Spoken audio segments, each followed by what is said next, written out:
And really, it looks different in each of our lives because each of us come to our lives in different circumstances with different things to offer, both in our resources and in who we are and our characteristics. But as Frank says, it boils down to this: leading generously, living and loving generously means giving of your essence, out of who you are, not just out of the excess that you have in life. The worldly concept of leadership, it's confused in many respects. The worldly leader, the leader in the world's eyes in our culture, is the person in the spotlight, the person on the platform, the person who amasses power and fame and garners applause from other people. That's the leader. But the kind of leadership that we have examined in this series is modeled upon Christ and the way he lived his life. That which is profoundly self-sacrificial and unconcerned with the spotlight. A leadership that does not seek to amass power, but rather give it away, and increases the capacity of others, such as taking a knee on the 1-yard line, so somebody else can have the joy of scoring a touchdown. A leadership that does not give notice to the world's applause, but is focused upon dying to self and pouring oneself out for one another. And when you think about it, this is inherently cultural in its notion of leadership. Yet it is the kind of leadership that you and I, as followers of Christ, are called to. This is what it means to lead generously. And as I said, it can look different in each one of our lives because we operate in different spheres. We have different people that we connect with and interact with. But when we look at this, we think, for those of you who were here 2 years ago and saw the original series, Living Generously, and then last year, Loving Generously, how far Frank Donovan has come. Do you remember that first episode we saw? There's a scene of him sitting at a table beside his big pool at that ginormous house they had. And he's talking to his financial advisor. And the financial advisor is going over all the details of his investments, his portfolios, and he's saying, if you follow this plan, you're set up to be in good shape throughout the rest of your life. You have everything you need for retirement. And Frank said, great, let's double it. His mindset then is, I'm not content with what I have, let's get more. But then he began, and it's not that Frank wasn't generous at the time. He and his wife, they wrote checks to charities. They gave to the church. But as he said, he was giving out of his excess. He could afford it. He wouldn't miss it.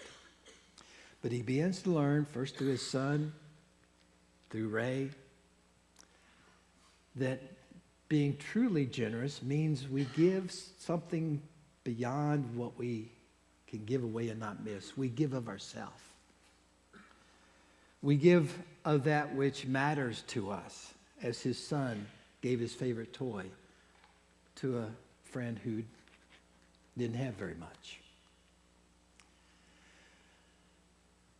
Frank, in this last episode, ends up leaving behind a position that the world admired, the world applauded, as the CEO of a very successful company. He takes up a position that the world will scarcely notice as the head of mentoring for at-risk youth at the community center. And in order to do this, he has had to set aside his selfish ambitions to acquire more and more. Set aside the vision of leadership that he has inherited from the world and adopt the kingdom concept of leadership in which the first actually end up being last. And those who put themselves last end up being first. And finally, after all the things that he has learned, he is trusting the promises of God and giving himself wholly for working for God's kingdom. Now, of course, not everyone is going to be called to leave the corner office. God's kingdom needs people in that place too, to be an influence there. And Frank was while he was there. You see how he rubbed off on Lance. God doesn't call all of us to leave those positions that we have gained through our hard work and seeking to use our abilities to the best. And Frank challenged Lance. You know, Lance was the guy that appeared to be next in line to take Frank's position as CEO. Frank said, Lance, if you want my job at the company, great. How about taking this job as well? Meaning funding the work of the community center. And so some of us are called to be in that place of prominence in the business world, in our careers, and God uses us there. But we must approach our place there just as Frank did and not see that accomplishment as being the sole validation of our life. It's what we do with our position of influence and how we lead others to be able to grow in their capacity to experience God's goodness and to become generous for themselves. For Ray and Naomi, there is generous leadership of another sort needed there in that relationship. Naomi is leading generously by her willingness to reach out to her estranged dad and extending generous forgiveness to him. All I ever needed was you, she said to him. And Ray, for his part,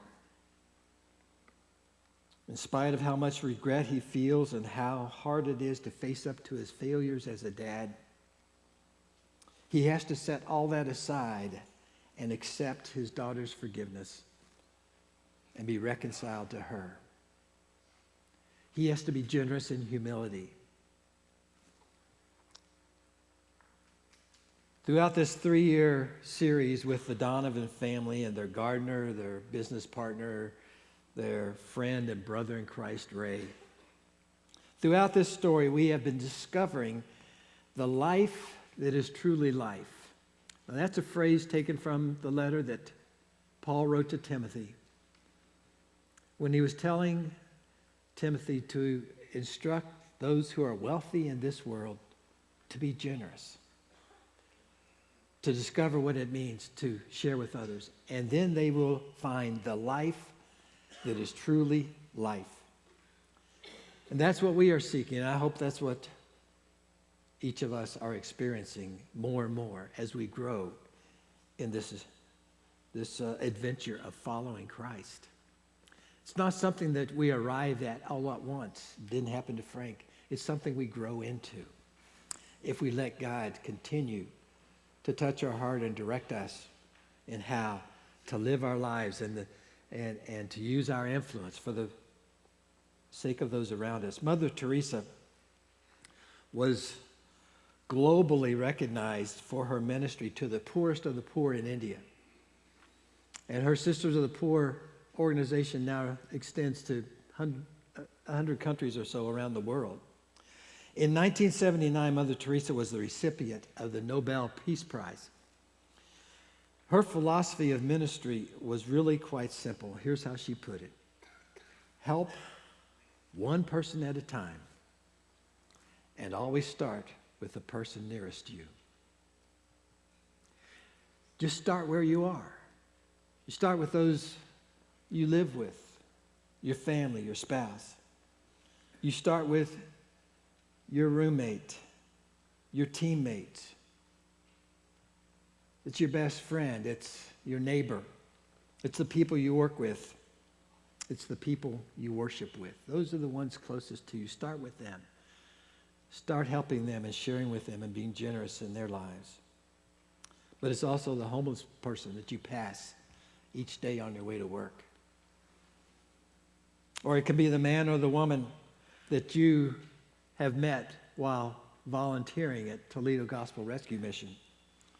Or the families you meet and help in storm-ravaged Louisiana when we make our trips down there. Or in these days of worldwide travel and interactions around the world, it can be helping the men of Savinet, Haiti, have a week of work that will go a long way towards providing for their family. Or helping the young women of Deborah House in Romania have the chance for a new life. That's what it means to live generously. The ripple effect of our kind acts, our thoughtfulness, our not just giving, but giving of ourselves. The ripple effect of that has consequences that extend far beyond this life. They go to eternity. The way to live, the way to life, is to pour yourself out, to pour out of your essence, not just share some of your excess, not just give what you can easily do without. Your essence in wealth, your time, yourself. I hope you've been able to see in this series the emptiness of selfishness and the fullness of generosity. The emptiness of selfishness contrasted with the joy of generosity. The central metaphor for this last episode you saw as Frank was speaking at the banquet, at the luncheon. He was talking about how as long as he had all that he needed, he was always willing to share out of the excess with other people. But he said what he's come to learn is true generosity is being willing to share out of our essence. That's something that is counterintuitive, it's countercultural. It goes against our innate tendency to look after ourselves first. But Jesus lays down the spiritual principle. If you look out for yourself first, you end up actually losing your life. But if you pour out your life and give it in generosity towards those around you, that's how you find life. That's how you get your life. I hope that's what you are experiencing. It's not something, as I say, that we come to right away, but it's something that I hope that you have determined that's the way you know is true life. That's the way you want to live your life, and you're seeking with God's help, with the power that he brings with his Spirit within you to guide you in growing that way. Because that is the life, that is truly life. Let's let Ray sum it up for us again as we close. I went from homeless and jobless to having a job, owning a company, and buying a home again. Frank went from a position of power at the top of the world to serving in a simple and unassuming way. On the surface, we seem to be headed in opposite directions, but both are stories of blessing and stewardship. It all comes down to this: wherever you're planted, be fruitful, give abundantly, serve selflessly, and help others discover the joy of doing the same. Whatever your sphere of authority, God wants you to show Christ-like leadership, a leadership of sacrifice and not showboating, of self-giving, not self-serving. It comes back to Jesus. Philippians 2 tells us Jesus made himself nothing, poured himself out, emptied himself, and took on the form of a servant. That's the heart of leading generously. Jesus didn't have a platform. He had a cross. He humbled himself, and God lifted him up. The entire journey we have taken can be summed up in this issue. Are you giving your excess, or are you giving your essence? Are you giving yourself to others as Christ did? Christ himself is the seed God planted within you. He's the source of life, the wellspring of every blessing. When you believe in the seed, believe in God's promises, you're trusting that God will complete the work He began in you, bringing Christ to life within you, making you more and more in His likeness. We can be the gardeners of those seeds in others, fertilizing the soil, creating the conditions for growth, helping them grow and bear fruit. Give your good sheep. Invite the needy to your table. Believe in the seed. Do these things and watch what happens. Then join me at the harvest and we can enjoy together the life that is truly life. We live this way because we follow Christ, and Christ lived this way ultimately. He said to the disciples at the Last Supper he shared with them as he took the cup of wine, "This is my blood of the covenant, which is poured out." It's poured out for many so that their sins may be forgiven. That's